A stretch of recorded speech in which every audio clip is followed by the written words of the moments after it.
Hello friends, कैसे हैं आप लोग। तो चलिए आज हम बात करते हैं कि शुगर का मरीज़ है, अगर कोई मधुमेह का मरीज़ है, शक्कर का मरीज़ है, डायबिटीज़ है किसी को, तो उसमें किस तरह का खाना हमें खाना चाहिए। तो हमारा जो शुगर का जो खाना होता है उसमें एक एक कंपोनेंट पर हम बात करते हैं। सबसे पहले हमारे पास आता है कार्बोहाइड्रेट। कार्बोहाइड्रेट मतलब लगभग से 45 से 60% जो डाइट है, जो एनर्जी है, वो हमें कार्बोहाइड्रेट से लेनी है। अब कार्बोहाइड्रेट में हमें कौन सा लेना है, हमें कॉम्प्लेक्स कार्बोहाइड्रेट से लेना है। कॉम्प्लेक्स कार्बोहाइड्रेट का क्या मतलब होता है, ऐसे कार्बोहाइड्रेट जिनका ग्लाइसेमिक इंडेक्स लो रहे। इसका मतलब क्या है कि ऐसा खाना जो हमारी शरीर में अगर हम खाते हैं उसको, तो वो शुगर को धीरे धीरे धीरे धीरे बढ़ाता है। ठीक है, एक खाना होता है अगर आपने ग्लूकोज का पाउडर पानी में घोल के पी लिया तो एकदम से शुगर जो है एकदम से पीक पे जाएगा। लेकिन अगर हम चपाती खाते हैं, एक रोटी खाते हैं, तो उसमें क्या होता है, कॉम्प्लेक्स कार्बोहाइड्रेट होते हैं।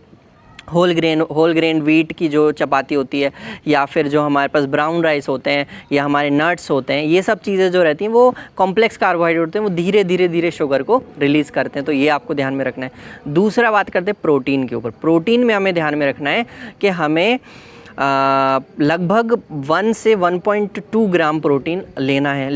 लेकिन अगर डायबिटीज़ के कॉम्प्लिकेशंस होकर के डायबिटिक नेफ्रोपैथी हो गई है, तो प्रोटीन इंटेक आपकी डॉक्टर की सलाह आपको देगा कि वो कम करना रहेगा, मतलब 0.8 ग्राम पर केजी आपको प्रोटीन इंटेक लेना पड़ेगा। ठीक है, अभी नई रिसर्चेस ने ये बताया गया है कि जो प्लांट बेस्ड प्रोटीन होता है, यानी लेज्यूम्स में, जो दालों में जो प्रोटीन रहेगा, या फिर जो सोयाबीन के अंदर जो प्रोटीन रहेगा, वो अच्छा तरीके से ग्लाइसेमिक कंट्रोल करता है, मतलब HbA1c को बेहतर तरीके से कंट्रोल करके रखता है। तीसरा इंपॉर्टेंट चीज़ हम बात करते हैं फ़ैट के बारे में। फ़ैट के बारे में हमें ध्यान रखना है कि हमारी बॉडी का सैचुरेटेड फैट जो रहेगा वो लगभग लेस देन 7% होना चाहिए। इसका मतलब है आपको घी की मात्रा को कम करना पड़ेगा।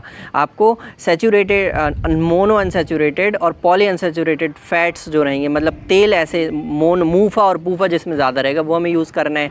कौन से तेल में मूफा पूफा ज़्यादा रहता है, तो ऑलिव ऑयल है ना, या फिर मूंगफली का तेल है, नट्स के अंदर जो तेल होता है। आप अगर सोयाबीन का तेल और मस्टर्ड ऑयल यानी कि सरसों का तेल को कंपैरिजन करोगे, तो सरसों के तेल में मूफा और पूफा ज़्यादा होता है, तो सरसों का तेल आप यूज़ कर सकते हो, मूंगफली का तेल यूज़ कर सकते हो।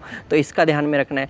साल्ट इंटेक की अगर हम बात करें तो लेस देन 5 ग्राम पर डे आपको साल्ट इंटेक करना है। साल्ट, नमक को 5 ग्राम से कम खाना है। स्पेशली अगर हाइपरटेंशन भी साथ में है तो इसका बहुत ध्यान रखना है। ठीक है, फाइबर्स का अगर मैं बात करूं, फाइबर्स बहुत इंपॉर्टेंट, मतलब कच्ची सब्जियां जो सलाद में आपने लेना है, उसमें आपको लगभग 25 से 30 ग्राम पर डे आपको फाइबर्स लेना है। ये आपके शुगर को ग्लाइसेमिक कंट्रोल में बहुत हेल्पफुल होता है।